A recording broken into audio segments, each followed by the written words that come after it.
दोस्तों, आज हम सेबी के एक ऐसे ऑर्डर की बात करने जा रहे हैं जो सिर्फ एक रिसर्च एनालिस्ट से जुड़ा मामला नहीं है, बल्कि ट्रांसपेरेंसी, प्रोसेस और पब्लिक इंफॉर्मेशन से जुड़ा हुआ एक बहुत बड़ा सवाल खड़ा करता है। ये ऑर्डर 12 दिसंबर 2025 को पास हुआ है। मामला है पुरुष खान सेबी रिसर्च एनालिस्ट का। नोटिसी 2018 से सेबी से रजिस्टर्ड रिसर्च एनालिस्ट था। सेबी के पास कई शिकायतें आई कि एक वेबसाइट optionresearch.in इन्वेस्टमेंट एडवाइजरी दे रही है और वेबसाइट पर guaranteed return, sure short calls जैसे दावे किए जा रहे हैं। इस वेबसाइट पर नोटिसी का सेबी रजिस्ट्रेशन नंबर भी दिखाया जा रहा था। सेबी ने जांच की और पाया वेबसाइट चलाने वाले लोग बिना रजिस्ट्रेशन इन्वेस्टमेंट एडवाइस दे रहे थे।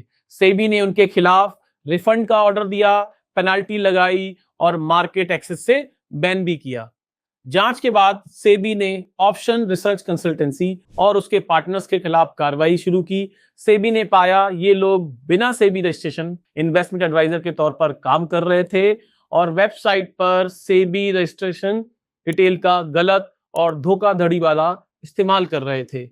इन प्रोसीडिंग का नतीजा 27 अगस्त 2024 के आदेश में निकला, जिसमें 30 लाख की रकम क्लाइंट्स को वापस करने का निर्देश दिया गया, 2 साल के लिए सिक्योरिटी मार्केट से बैन किया गया और सेबी एक्ट के सेक्शन 15 HA और EB के तहत प्रत्येक पार्टनर पर 6-6 लाख रुपए का जुर्माना लगाया गया। दोस्तों, हमने काफी सर्च करने के बाद भी सेबी की वेबसाइट पर यह क्लियर नहीं हो पाया है कि पेनाल्टी और डिसगॉर्जमेंट यानी रिफंड पे किया गया है या नहीं। नोटिसी ने सेबी को बताया कि उनका रजिस्ट्रेशन नंबर मिसयूज किया जा रहा था और उन्होंने यह भी कहा उन्होंने इस मिसयूज के खिलाफ पुलिस कंप्लेंट दर्ज कराई है। इसके बाद सेबी ने नोटिसी के खिलाफ भी अलग से प्रोसीडिंग शुरू की। यहाँ एक बहुत महत्वपूर्ण बात है, एक ही अधिकारी ने 2 अलग अलग भूमिकाओं में बात की है। एडजुडिकेशन प्रोसीडिंग में कहा गया है कि अवेलेबल मटेरियल से यह साबित नहीं होता है कि नोटिसी ने जानबूझकर अपने रजिस्ट्रेशन का मिसयूज होने दिया है, इसलिए उन्हें बेनिफिट ऑफ डाउट दिया गया। लेकिन इंटरमीडिएट रेगुलेशन के तहत प्रोसीडिंग में यह कहा गया कि नोटिसी ने अपना रजिस्टर्ड मेल आईडी, पासवर्ड इन लोगों को दिया है। सेबी के अनुसार एक रजिस्टर्ड इंटरमीडिएट के लिए एक बहुत ही गंभीर लापरवाही है। हेयरिंग के दौरान सेबी ने यह भी ऑब्जर्व किया कि मिस्टर पुरुष खान असल में एक छोटी प्रोविजन शॉप चलाते हैं। ऑर्डर में साफ लिखा गया, यह समझ पाना मुश्किल है कि ऐसा व्यक्ति रिसर्च एनालिस्ट का रजिस्ट्रेशन कैसे मिल गया है उसे। हालांकि यह मुद्दा इस मामले में विचाराधीन नहीं है, इसलिए इसे यहीं पर छोड़ दिया जाता है, ऐसा सेबी के ऑर्डर में कहा गया। हेयरिंग के दौरान नोटिसी ने खुद कहा वे रिसर्च एनालिस्ट का काम नहीं करते हैं और उनका रजिस्ट्रेशन कैंसिल कर दिया जाए।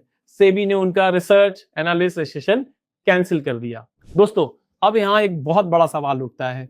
सेबी ने फाइनल ऑर्डर पूरी डिटेल के साथ वेबसाइट पर अपलोड कर दिया, लेकिन शो कॉज नोटिस के एनेक्सेस पब्लिक डोमेन में नहीं है। अब समय आ गया है सेबी शो कॉज नोटिस को एनेक्सेस के साथ वेबसाइट पर अपलोड करे ताकि ट्रांसपेरेंसी आए और पब्लिक को पूरी और सही जानकारी मिल सके। क्योंकि जब ऑर्डर डिटेल के साथ अपलोड हो सकता है तो show cause notice along with annexes भी होना चाहिए। शो कॉज नोटिस के बिना पब्लिक सिर्फ नतीजा देखती है, पूरी प्रक्रिया को नहीं। जब सेबी खुद कहता है कि यह समझ पाना मुश्किल है कि ऐसे व्यक्ति के पास रिसर्च एनालिस्ट का रजिस्ट्रेशन कैसे था, तो क्या यह कहना सही है कि यह मुद्दा हमारे सामने नहीं है, इसलिए यही छोड़ देते हैं? यह अप्रोच सही है या नहीं, यह सवाल मैं अपने दर्शकों पर छोड़ता हूं। आप सोचिए, अपनी राय बनाइए और हमें कमेंट सेक्शन में जरूर बताइए, क्योंकि सवाल सिर्फ एक व्यक्ति का नहीं है, सवाल है सिस्टम की ट्रांसपेरेंसी का और अकाउंटेबिलिटी का। कैसे एक परचून वाले को सेबी का रजिस्ट्रेशन मिल जाता है और वो सिर्फ ये कह देता है कि मैं सेबी का रजिस्ट्रेशन नहीं रखना चाहता हूं, उसको छोड़ दिया जाता है, उसका लाइसेंस कैंसिल कर दिया जाता है। पर दोस्तों, उस रिकवरी का क्या, उस पेनाल्टी का क्या और क्लाइंटों को डिसगॉर्जमेंट या रिफंड का क्या? नमस्कार।